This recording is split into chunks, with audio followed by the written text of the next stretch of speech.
the big thing that we don't realize is that we're feeding our nervous system the experience a constant struggle, constant challenge, and we're not feeding the experience of a success.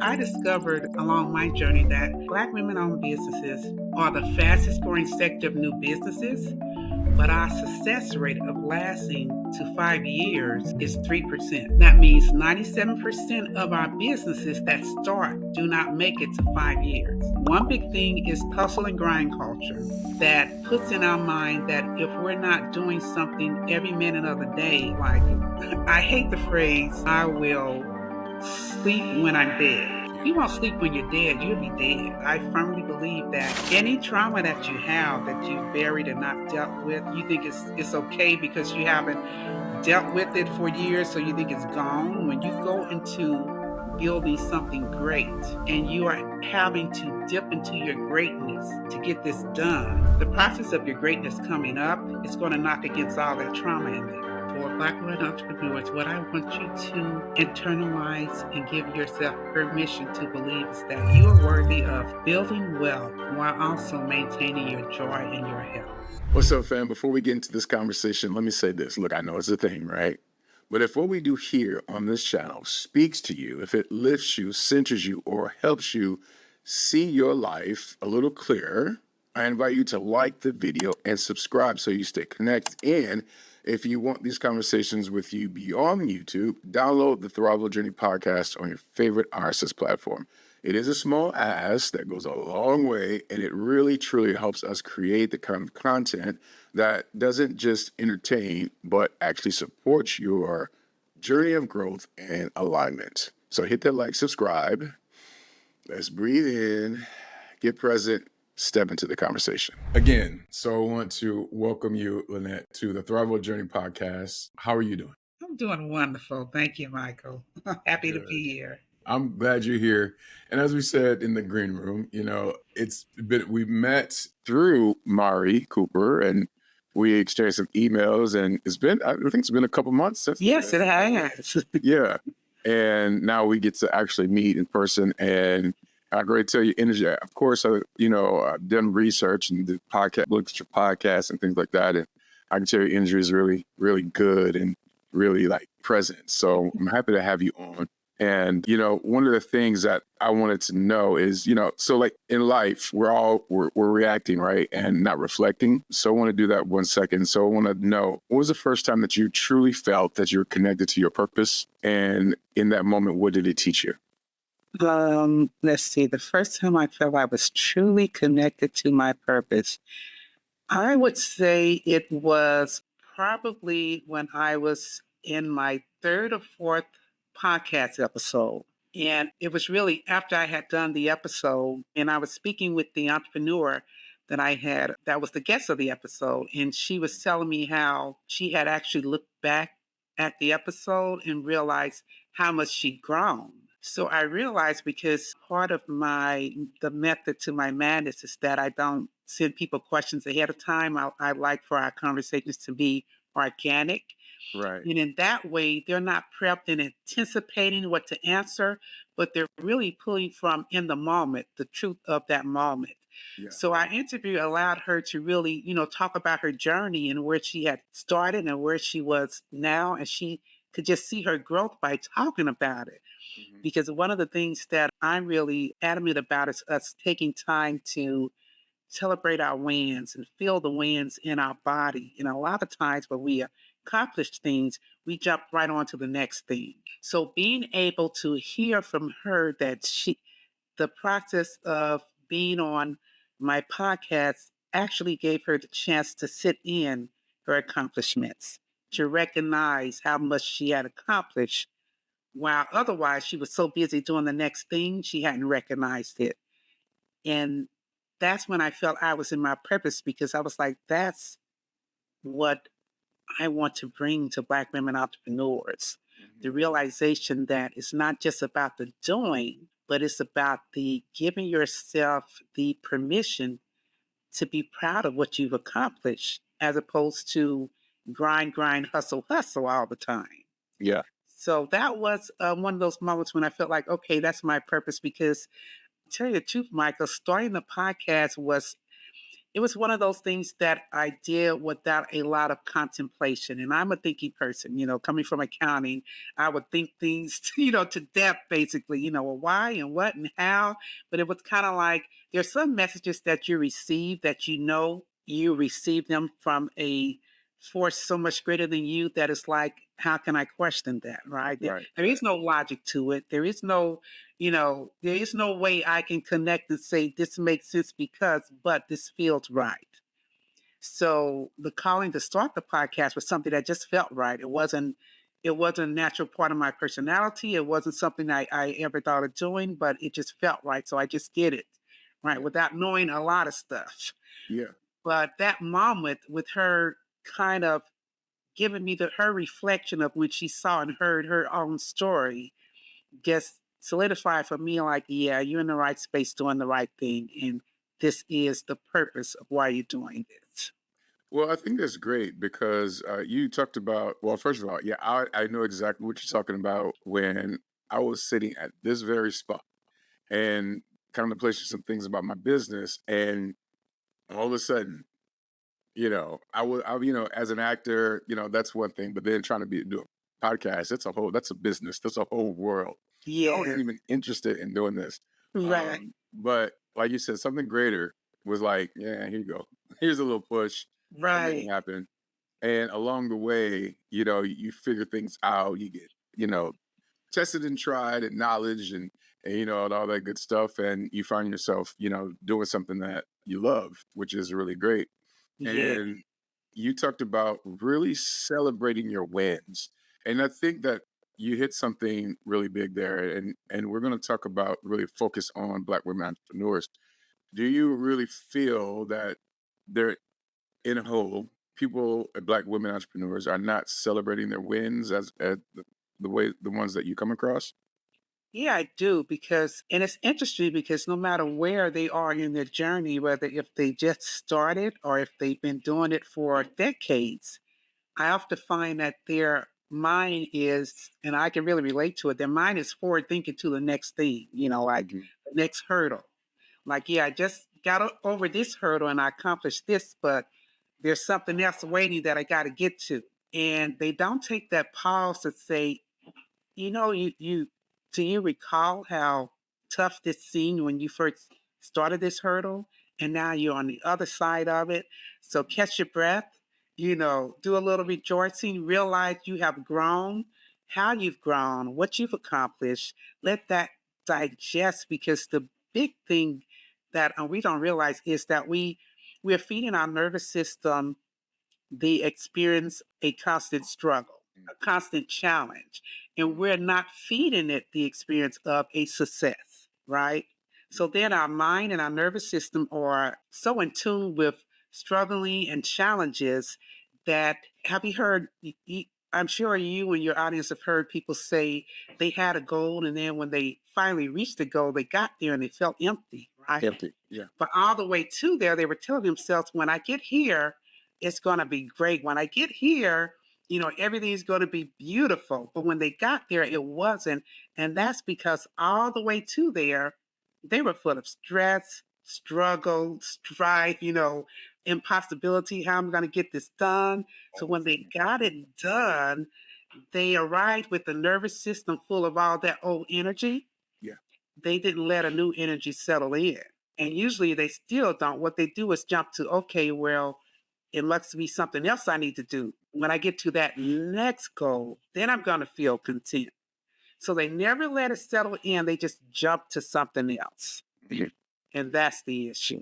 At that point, you're not feeling peace. I think one of the greatest things you said is like you're on the journey to get into that spot. You're filled with all this old energy, the angst, the anxiety, the unfulfillment until you get to that space and you think you're going to be fulfilled, and then you're not because you still carry that old energy.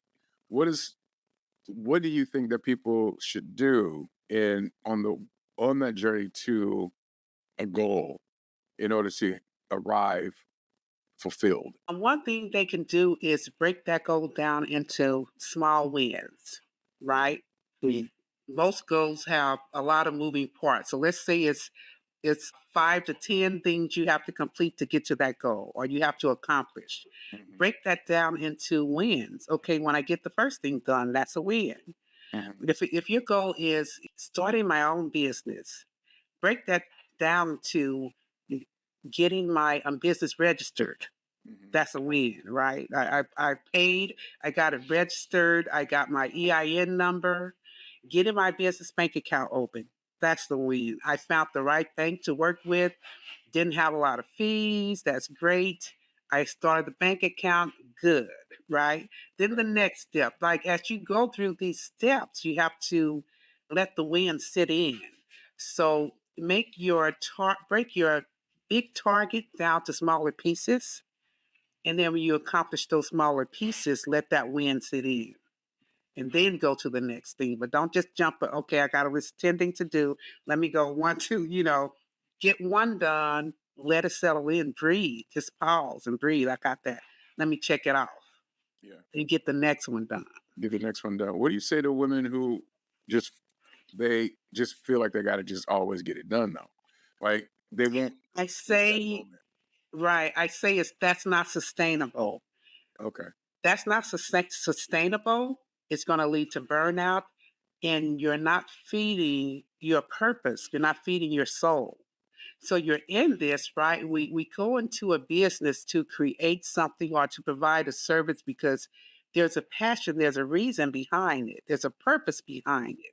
So think about this. If I show up to the thing that I feel like is my purpose, the purpose of my soul, the purpose of me being here, and I show up empty of energy, empty of creativity, body worn out and worn down, spirit exhausted, how great am I serving that purpose?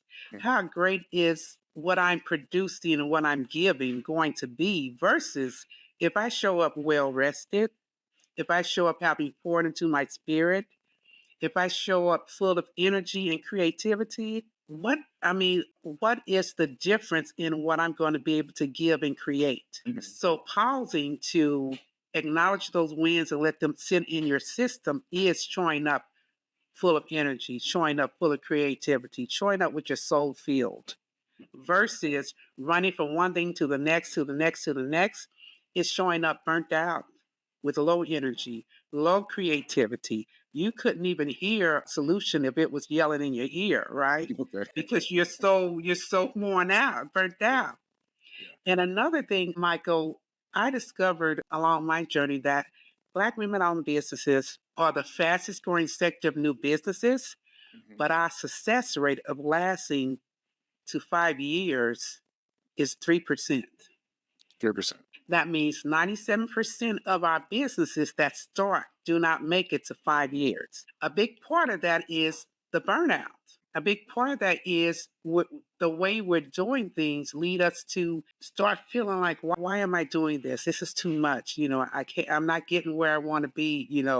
It's not feeling like I thought it would feel. Right. So, 97%, where the industry average is between 40 to 50 for all businesses, it's between 40 to 50% that don't make it 5 years. We're at 97%. That's wild. Yeah, That's wild. And this is like these are people that have dreams. You know, these are women that have dreams. exactly. These are people who have dreams. These are people who want financial freedom, people who want to change the world, people who have decided, I don't want a boss, people who have full of creativity and talent that they want to put to use and serve the world with. And they are at record numbers going out and starting businesses, but at record numbers not succeeding. Yeah. What's the answer for that? The answer for that is, I think, a combination of learning how to take care of ourselves. And I put that under the umbrella of radical self love, Yeah. self acceptance, self care, self awareness, and self expression, Mhm. right? So for us, part of it means changing the way we think about how to get to success. There's a lot in social media that we should ignore. I'm going to say that again. There's a lot in social media that we as entrepreneurs should ignore because it's not realistic, it's not sustainable, it's not healthy for you. One big thing is this hustle and grind culture that puts in our mind that if we're not doing something every minute of the day, like I hate the phrase, I will sleep when I'm dead. Yeah. You won't sleep when you're dead, you'll be dead. Right, right, right. No sleep. I sleep when I'm dead. No, your body needs you to sleep now. Now, Because when you're exactly. dead, you won't be doing anything, You won't be right? doing So nothing. throw that nonsense out. Hustle and grind, throw that nonsense out. Yeah. The sacrifices that our ancestors made for us to be here was not so we would be working as endlessly as they were forced to work, right? So throw that nonsense out. There's a smarter and better way to do anything. So embrace ease. You know, sometimes we feel like ease and easy are bad words and it has to be hard and tough. That's not true. It's hard and tough if you're trying to do it all yourself, right? So we have to come to the realization that we can't build it all by ourselves. We may start as a solopreneur, but we have to think forward in a way of, okay, who can I add to my team or what do I need to add to my team to do things more efficiently where I'm not having to do everything all the time. Right. So let me talk about mentality. When you talk about I don't have to do it all myself. Growing up with, just single black mom, I had my dad, but he was in the house. She was always doing it. Do you think that generationally that whole mentality has come along where, I'm a black woman, I got to get this done, I got to do this, and I got to do it on my own? And if that's the case, how do you shift that mentality to, you know, I can build something and I can build it with a team and I can trust, in a team to help me get this business off the ground and get it done. Yes. I do think that that generational process is definitely plays into this, right? If we've seen so much struggle and that has been our experience, then we have embodied that experience and we are reliving that experience. Right. So, one thing I would say is look at any successful business, any business that's successful, that is attractive to you, and dig into that business and see how many people are part of that business being successful. You're going to find out there are departments full of different people when they're in those departments, headed by people who specialize in those areas. And the CEO, the figurehead of the business, is not doing the day to day work of that business. Yeah, right. They grew that business to a point where they have a team doing that day to day work and they are more strategically planning in that business. So embrace that. That's where you want to get to. Yeah. Like release the thought pattern that everything has to be done with your hands because you limit yourself. You limit yourself when you're thinking, I have to touch everything in this business to make it successful. You can't expand and grow like that. You can't scale like that because you only have 24 hours a day. And part of that, you have to rest and do other things. So if your business depends on only the energy you can put into it, it's not going to last too long. It's not going to scale. So you have to be able to embrace the concept of thinking of business building differently. How do I build a sustainable business where I put systems in place so that as I grow my business revenue, I already have it plotted out the first three positions I'm going to add. It can be a freelancer, it can be a consultant, but I have those positions plotted out. I've researched how much it's going to cost to pay those positions. So when my income, my revenue gets to a certain level, I'm going to bring those people on board. Bring them on. Yeah. Right. So the things that I'm not strong in doing, because don't think for 1 minute that you are great at doing everything your business needs. You're not. Say it. You can say that. Right. You are not great at doing everything your business needs. You are great at your core genius, that core talent, that core skill you have. Because of design, usually you have to start out doing everything. Right. That's because of design. That's not where you want it to end up. That's just the beginning. In the beginning, you're wearing all the hats. You're doing your marketing, you're doing your business planning, you're dealing with your bookkeeping, managing your money, you're doing all the creativity, you're doing the networking, but you don't want that to be your system forever. That's one stage of your business. The next stage of your business is figuring out what key activities am I doing that either I don't like or I'm not strong in that I want to bring someone in to do that for me? Yes. And how am I going to pay for that? So I need to get this revenue up so I can pay for that. Get that off my plate. Open up some space so I can start thinking more strategically about my business. Putting systems in place so when those people come on board, this is how this is done. And if they have a more efficient way to do it, great. That's why I hired you. This is how I was doing it when it was only me and I used Chat GPT and I used Google. This is what I figured out. But okay, you already got something together that would help it be easier and quicker, more efficient, produce more revenue. Come on board. That's what I'm paying you for. Yeah. So that's how we have to think about our business as okay, the starting stage is going to be just me doing these things, but that's not forever. Right. Right. No, it's one of the biggest things that I've learned throughout my journey as an entrepreneur is give things away. It's okay. Yes. Yes. Yes. Give it away. It's okay. Like Yes. work on your business, not always in your business, Yes. and allow yourself to grow as a leader, as a founder, so that you can create space not only for you, but for you to grow, so you can grow the business for other people to come in and be fortunate and get the jobs that they want and that they love doing. Exactly. Yeah. Right. And I love what you said, work on your business and not just in your business. And that's a distinction I think we need to let people sit with for a minute because working in your business is you doing all the tasks, right? This has to be done, that has to be done, this has to be paid. I have to post this. On your business is what is my strategic plan for the next year? Right. What are my goals in these areas? That's working on your business, the planning part of your business, the strategies of your business, as opposed to doing tasks. Ladies, check this out because you're going to like what I'm about to say. And fellas, let's talk about it. Energy, your energy, the kind that fuels your focus, your drive, and your confidence in every area of life. So when I started using the Ooh Shaman Male Potency Elixir, created by my brother, Celestino Cornell, I noticed something shift. My clarity sharpened, my stamina rose, my focus locked in, and whether I'm training, creating, or pouring into my purpose, I just feel alive. And here's the thing, this isn't about hype or shortcuts, it's about alignment. You know, when your body, your mind, and your spirit are connected, you move through the world differently, right?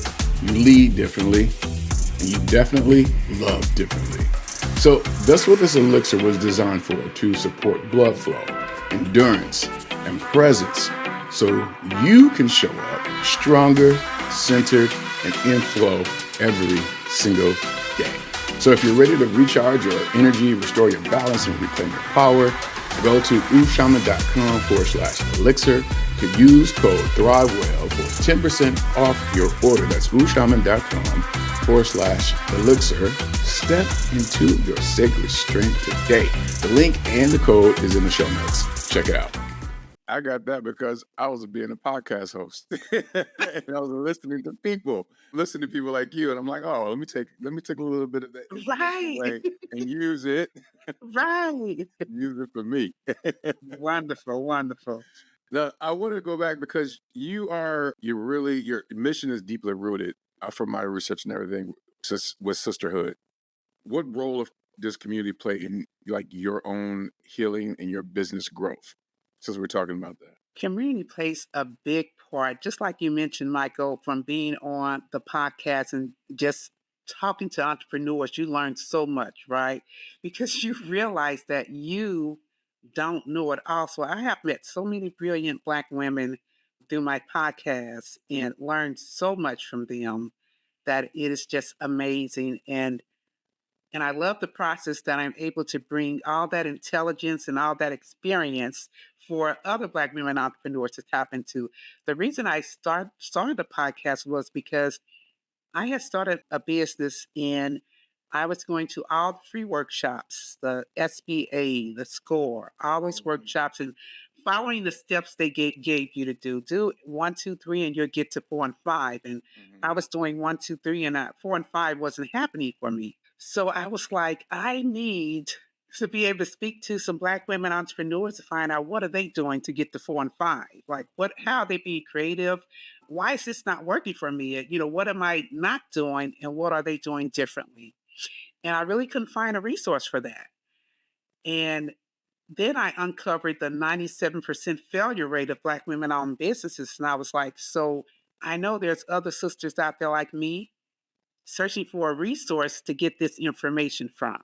And that's why I created the podcast, because I want to ask the questions that I know we need answers to, that you can't get at a networking event. Like, you can't walk up to a new stranger and ask them these type of questions and have them be honest with you, Ronnie. Yeah.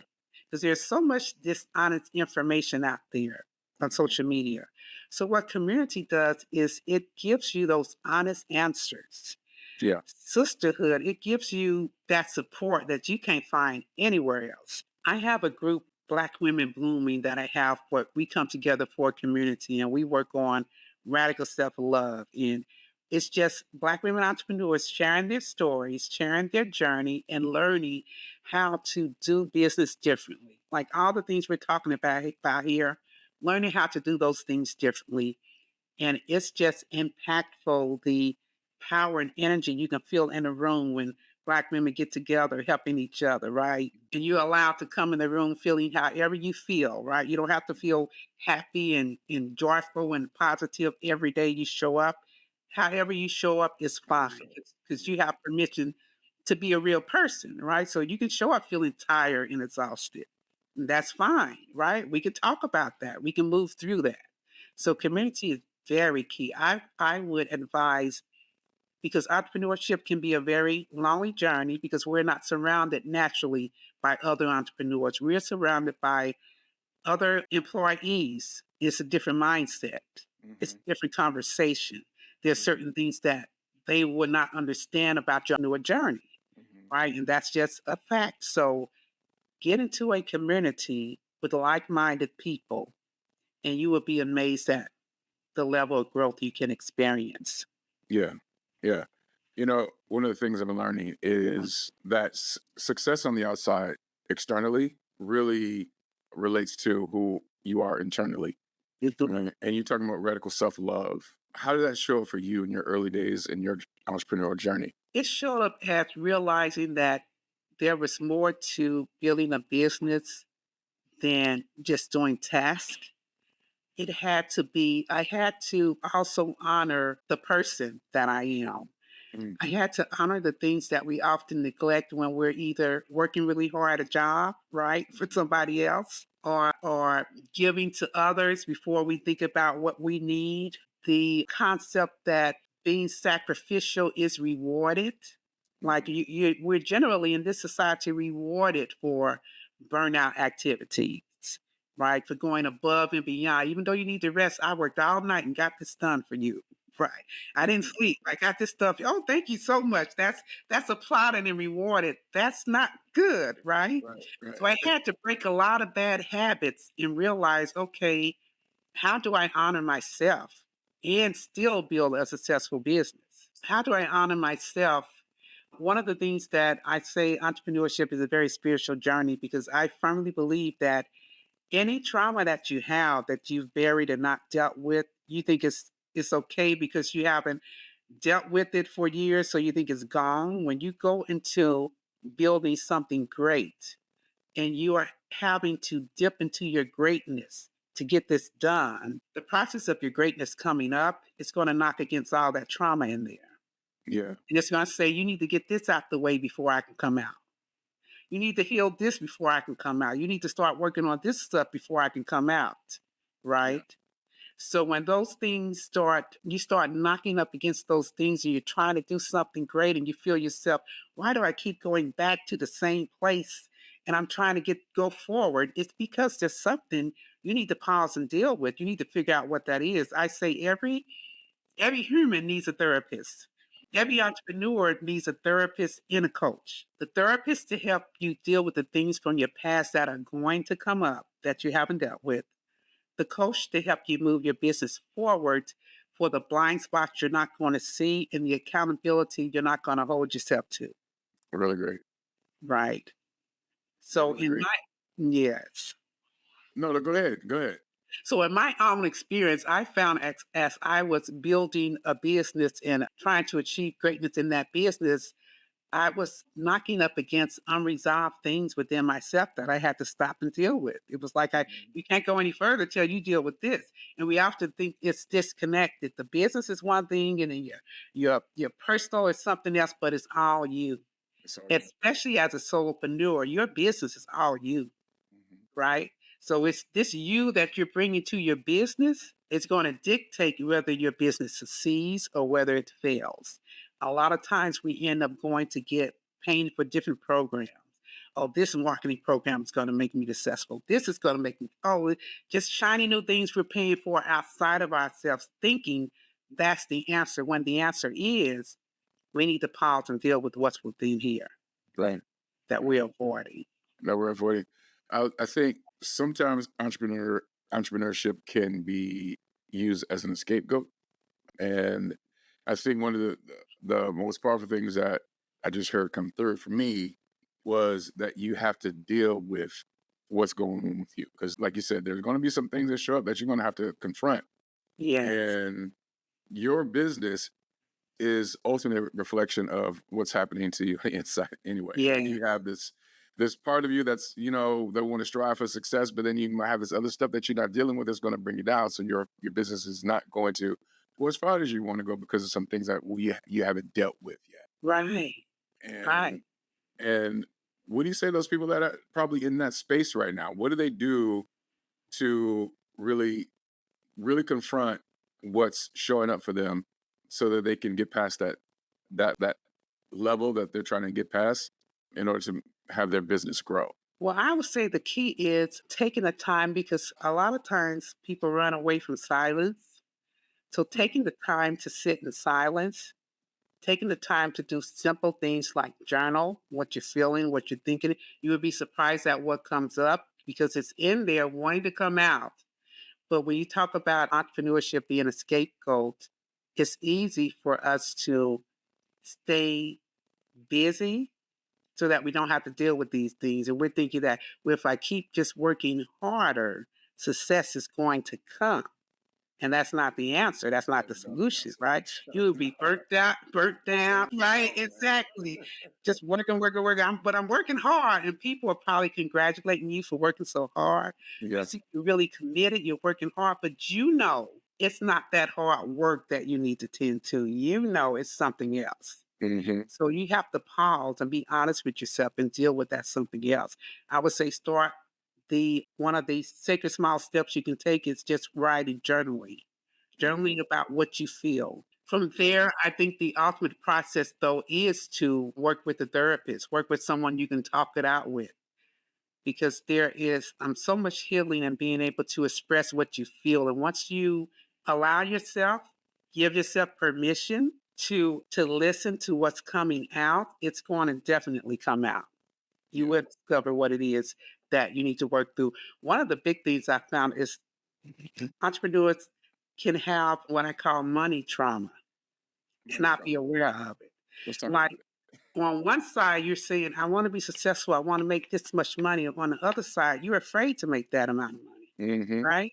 Hmm. Like your business plan says, I want to make this by month 6 and this by year 3 or year 5. But internally, you're struggling with the concept of, well, if I make that much money, what's going to happen? No, is it believable? If it's believable, then what will I do when I get there? You haven't envisioned yourself beyond that spot, so it's kind of it's difficult for you to really mentally and emotionally get there to that accomplishment, and you don't realize you are self-sabotaging yourself because you're saying one thing but you're really feeling something else. Hmm. So maybe when you grew up, you were told things like money don't grow on trees, or you were made to feel like you didn't deserve to have something special that was a little expensive, right? So you're penny pinching everything, right? So you really don't honor abundance, right? If you grew up and you internalize the energies of scarcity, you don't honor abundance. Mhm. Maybe you grew up with an environment where people who were wealthy were bad, Mhm. right? You were always taught that they must have gotten their money by doing something that, that was horrible, or Mhm. they're not good people because they have a lot of money. So internally, somewhere you feel that way. If I get too rich, then I'm not going to be a good person. And it's not as literal as that in your mind, but that feeling is, and that belief is controlling your steps and controlling how you express yourself in business. Right. Well, that Yeah. speaks to you. Yes, it definitely speaks to your subconscious, and that subconscious is what really runs the show. Right. Your mouth may say one thing: "I want to be, super successful in my business," but what you believe in your subconscious and in your being, it may be totally opposite of that, and that's probably where people find themselves stuck. I know for me, I was like, there were in environmental. I saw people getting lots of money, but not in a great way, right? And so I Right. think that played well. I saw it two different ways. I saw on one side of my family is like, very successful working and, gaining abundance. But then I saw it on the other side where they're gaining abundance, but it was not the legal way. And Right. so I think I had that that little split thought that really played against me and my subconscious. And so as I'm growing, I have those things that I had to actually heal Right. in order to continue to grow in my life. And so I'm still going through that and the Hmm. healing. But that people may be, environmentally, they may have that going on with them subconsciously as they were growing up. And they may need to heal that. And you talk about healing and things like that and self-love, radical self-love and embracing that. It's for some people, it may not be as easy as just saying embrace yourself with radical self-love. What does that mean to you, radical self-love, and how does one, especially Black female entrepreneurs, begin to really take the practice of embracing themselves if they have that kind of trauma going on with them? Okay. Well, in embracing radical self love, it means I think one of the top things we have to do is realize that we deserve, we need to give ourselves permission to fill our cup first, right? So that's a great place to start.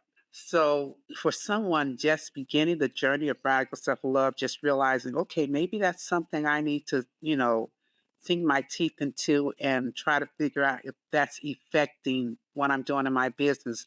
I would say to take note of what you're doing for a week. Take a note of how you move in your life for a week, which means journaling at the end of the day, every night, over what you experienced that day. Mhm. Really, just what you did for a week, and then after that week, going back to read what you did.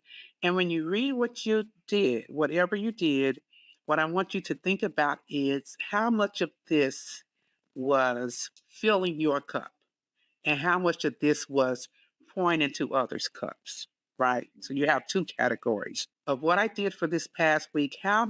What actions were me filling my cup, and what actions were me pointing to other people or giving to other people? And just to define what filling your cup is and pouring into other people's cup, what is that? Right. So filling your cup is when you're doing things that edify you in your soul, resting, eating right, taking a moment of silence, doing something that's equivalent to self care for you, right? Pouring into others are things, tasks, and things you do to serve other people. No matter what it is, making something for someone, cooking something else for someone, following up on something for someone else, taking someone around somewhere else to somewhere, things you do for other people, Yeah. right? And so after you've journaled about this for a week and you're reflecting going through this and you're checking off what did I do for myself and what did I do for others, you're going to compare these two and see, okay, so how much am I doing for me and how much am I doing for others? Now, if you look at that amount, you're going to, for what you do for others, ask yourself why. Why am I doing this for others? Like, is it genuine love or care that I'm doing this? Is it because I feel responsible? Is it because I like the accolades I get from other people for doing this? Is it because other people say this is what I should be doing? Right? It makes a difference. Exactly. It makes a difference. And a lot of times we're so busy in that spiral of doing it, we don't stop to critically think about why we're doing it. Because you're in it spiraling. Exactly. You're so busy in it that you don't stop to think, well, why, and why am I doing this again? And why am I the person that always does this? Is it something you just took on and just, okay, they expect me to do it, so I will. But how's that working out for you, right? That's the next step. Yeah. Journal what you've done. Look at what is it pointed to you or pointed to others? Why are you doing it? And how's it serving you? Yeah. And that brings clarity also, just from the actions and what kind of things. I mean, that's the part, I guess, it's reflecting. You need to reflect on yourself through those different steps. What is it, 90 days? Let me look in my notes here. It's a 90-day journey, right? 90-day journal.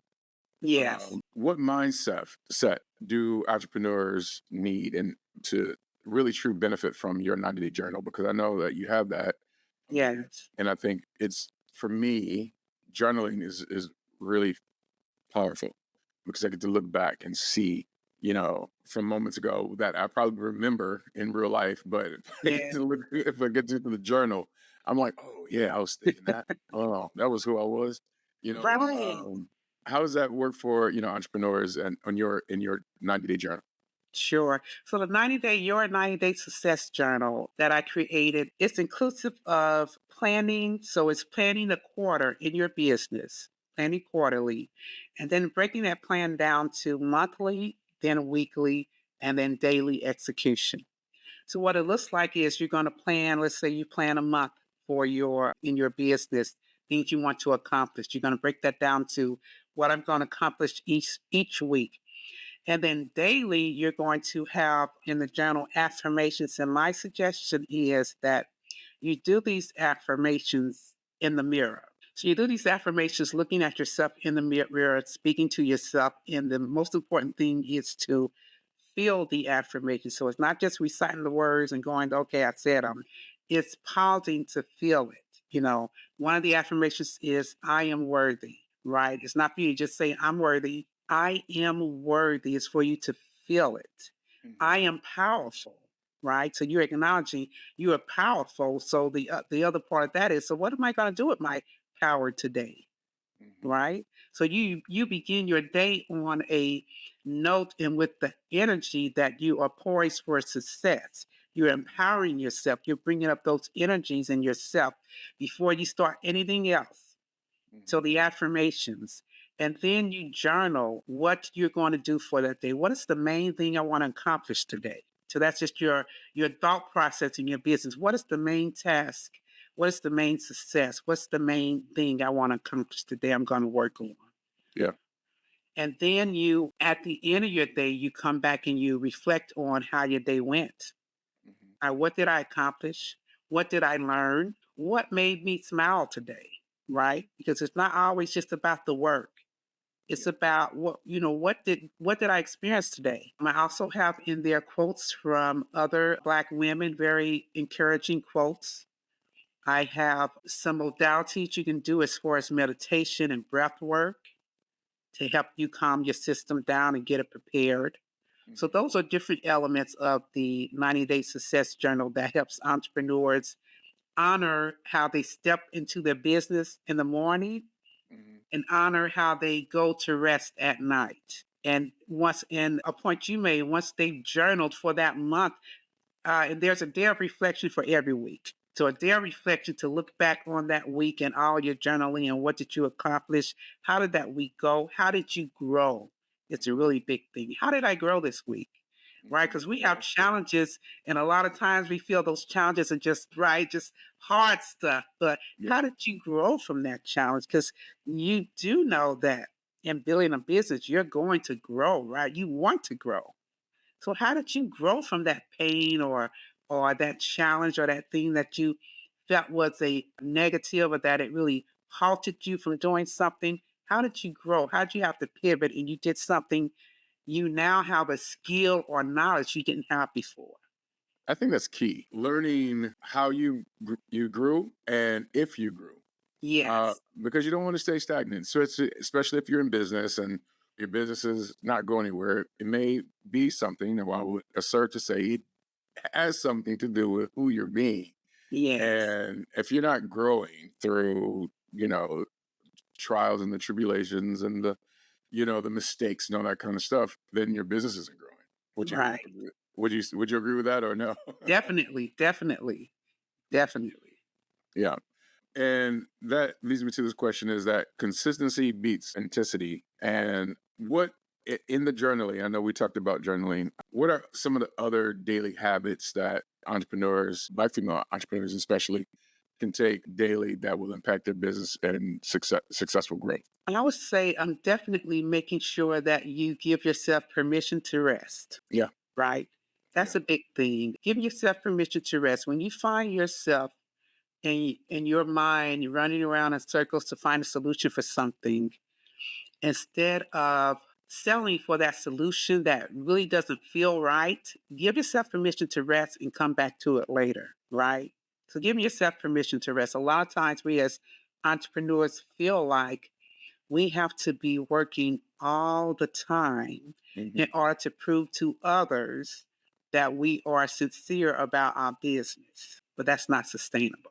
Yeah. It's, And exactly. So give yourself permission to rest. Rest does a couple of things. It helps your mind refresh, helps your nervous system calm down. It also helps your creativity. It stirs up your creativity. So when you come back with a rested mind, you'll find solutions coming to you. Like people say, they often get their greatest ideas in the shower, yeah. right? That's because they're in there and they can't be busy doing other stuff. It's So when their taking care of mind has themselves.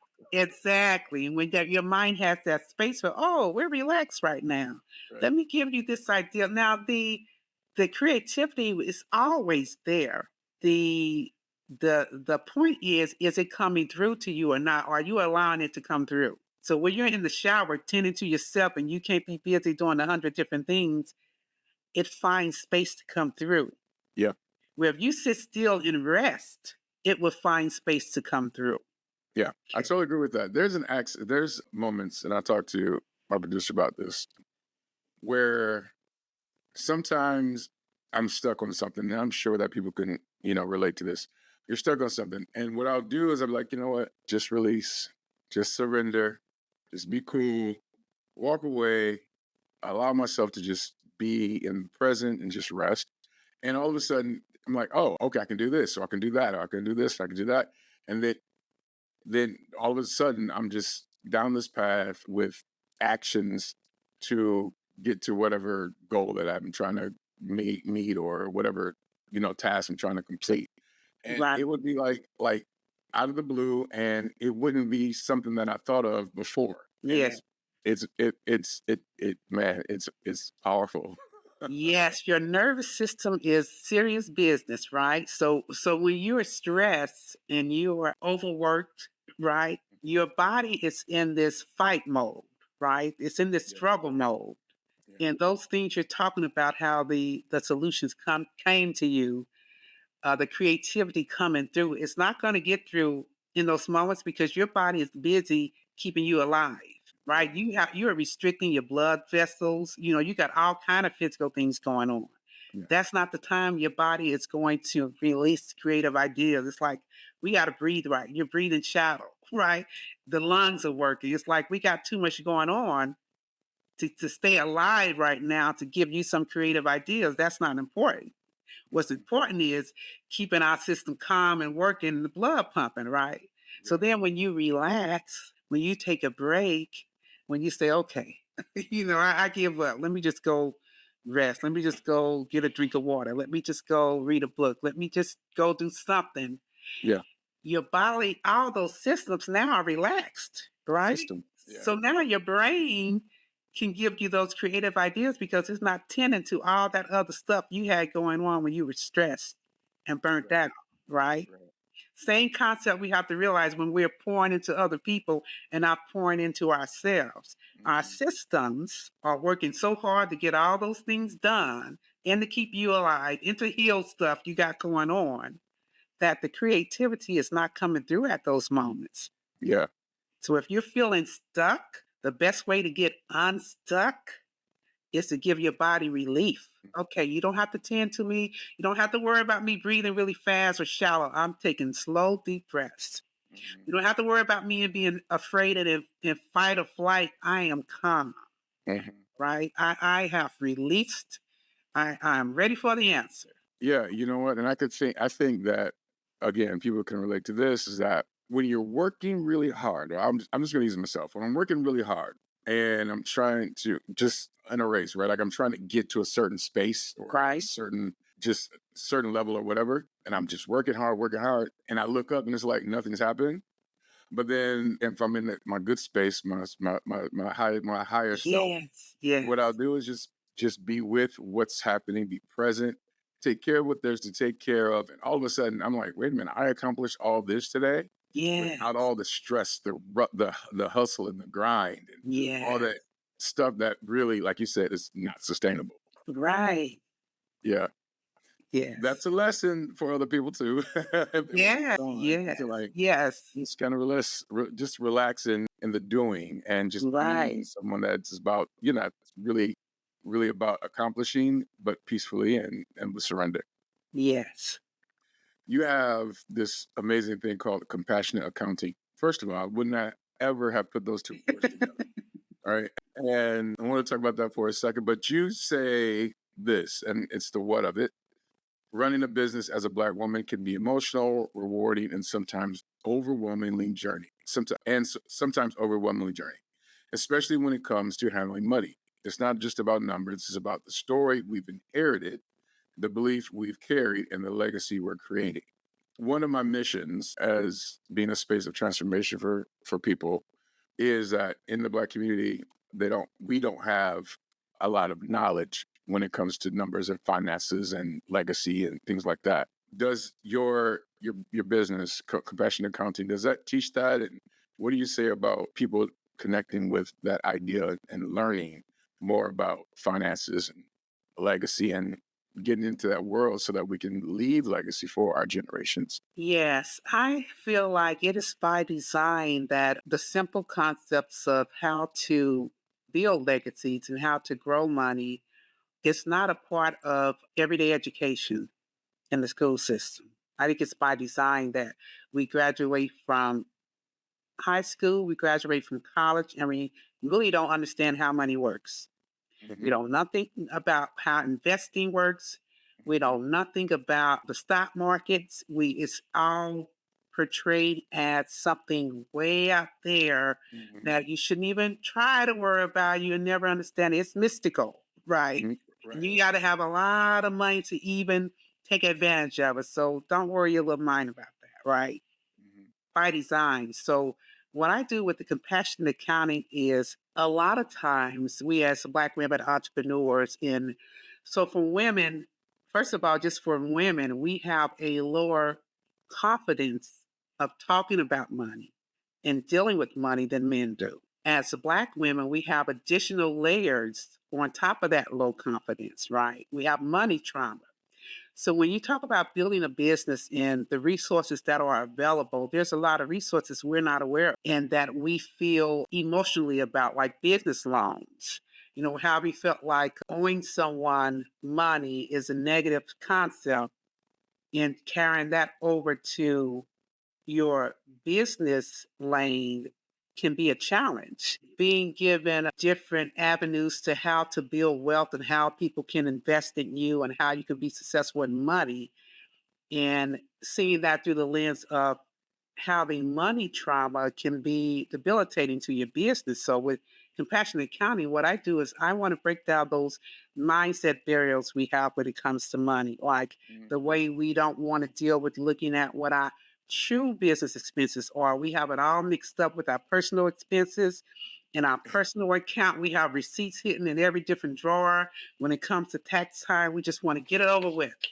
yeah. Let me just give you all these receipts and you just deal with that. Well, you're building a business, so you have to get friendly with money. You have to understand how to handle money, manage money, and grow money. Oftentimes, my profession, the accounting profession, has made people feel like they were stupid when they didn't know stuff about money. Like, why did you do that way? You can't do it like that, right? Like, we expect you to know what we went to college to learn and we've been doing for years. And now we want to make you feel like, okay, you're less than because you don't know all this stuff that we know, right? Which I think is unfair. So compassionate accounting brings it down to your level. What I love to do is break the complicated down to the simple every day.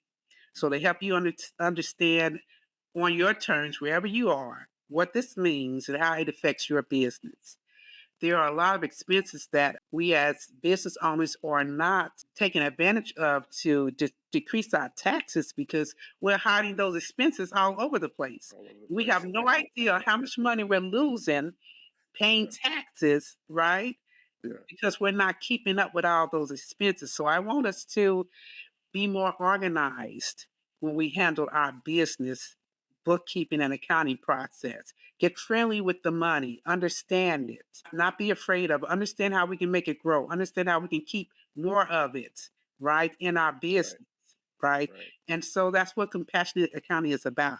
Teaching it in a way that anyone can understand, teaching it in a way that it addresses mindset and money trauma, and it can help you be successful in your business where the key goal is for you to have financial freedom. So you got to deal with the money part of it. Yeah, right. I do with the money. Yes.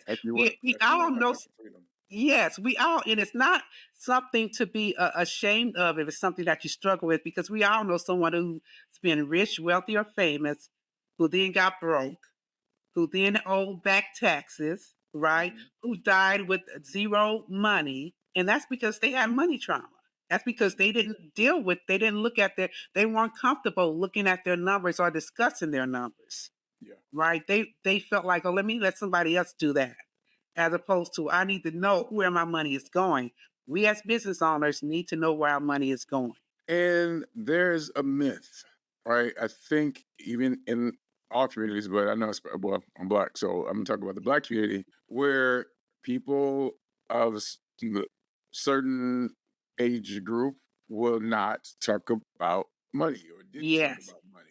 Yes. And I don't think it's not the wisest because you need to teach the next generation on how to invest or what to do and how to save and what to spend money on, all that kind of stuff. Yeah. Can you speak to that about the myth of money and finances and not speaking on it?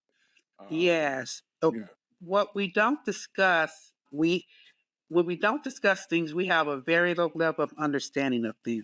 So if you're not discussing money with your family, with your kids, they're going to have a very low level of understanding of how to deal with money, right? Mhm.